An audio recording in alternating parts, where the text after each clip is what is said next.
அன்பார்ந்த இறைமக்களே, கிறிஸ்துவின் மறுப ஜபக்குழியின் வாயிலாக இன்று உங்களை சந்திப்பது நான் பெரும் மகிழ்ச்சி அடைகிறேன்.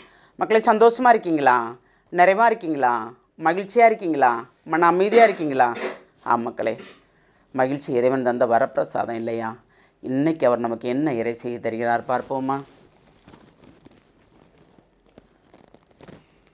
திருத்தூதர் யோவான் எழுதிய முதல் திருமுகம் அதிகாரம் 2 இறை வார்த்தை 1-4 முடிய.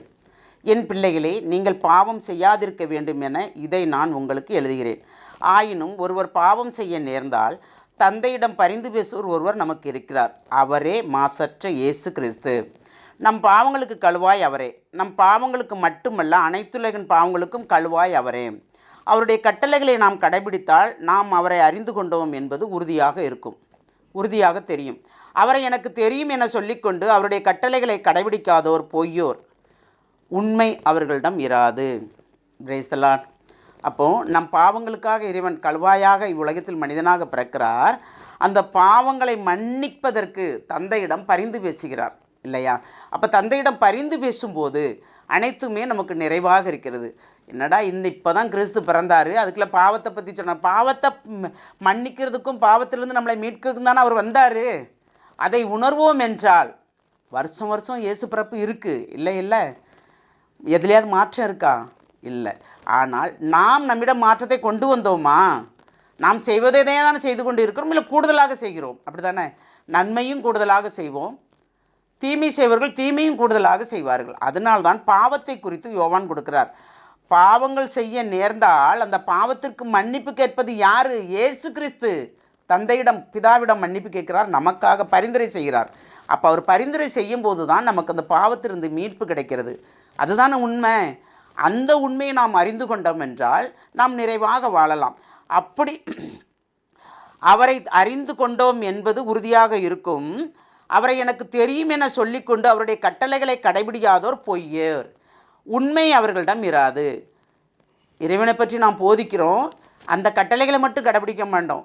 ஏழை பாளைகளுக்கு உதவி செய்ய மாட்டோம், நம்மிடம் வந்து ஒரு சிறு சல்லி காசு கூட கொடுக்க மாட்டோம், தனக்கு தன் குடும்பத்திற்கு என்று சேர்ப்போம். அப்படி இருப்பவர்கள் பொய்யர்கள், இறைவனை சார்ந்தவர்கள் அல்ல, இவ்வுலகை சார்ந்தவர்கள். இறைவனை சார்ந்தவர்கள் என்றால் நாம் என்ன கொண்டு வந்தோம், என்ன கொண்டு போகிறோம் இல்லையா? அதனால் நம்ம உள்ளதை கொண்டு வாழ்வோம். நமக்கு எது தேவையோ அதை அவர் தருவார். அவர் தராமல் நம்மிடம் தங்குமா என்று நாம் நினைத்தோம் என்றால் எல்லாமே நிறைவாக இருக்கும். அப்படி அந்த நிறைவு தான் நம்மளை இவ்வுலகத்தில் வாழ வைக்கிறது. அப்போது நாம் பாவத்திலிருந்து வெளியே வர வேண்டும். பாவத்தில் இருக்கும்போது நம்ம மன்னிப்பு கேட்கும்போது நமக்காக பரிந்துரை செய்து நம்மளை மன்னிப்பவர் இயேசு என்று நாம் நம்ப வேண்டும்.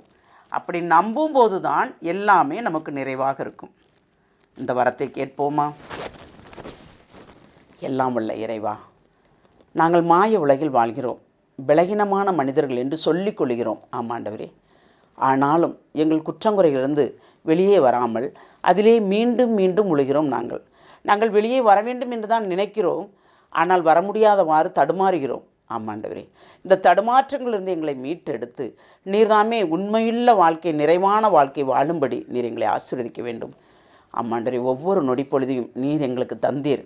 அந்த ஒவ்வொரு நொடியும் நாங்கள் என்ன செய்தோம் என்று நீர் எங்களிடம் கேட்பீர். ஆண்டவரே, நீர் கேட்பதற்கேற்ப நாங்கள் நிறைவுள்ள மக்களாய் வாழும்படி, அதை செய்யும்படி நீர் எங்களுக்கு அந்த வரத்தை தர வேண்டும் என்று உம்மை இறைஞ்சி மன்றாடுகிறோம். எங்கள் ஜெபம் கேட்கும் நல்ல பிதாவே. ஆமேன், ஆமேன், ஆமேன்.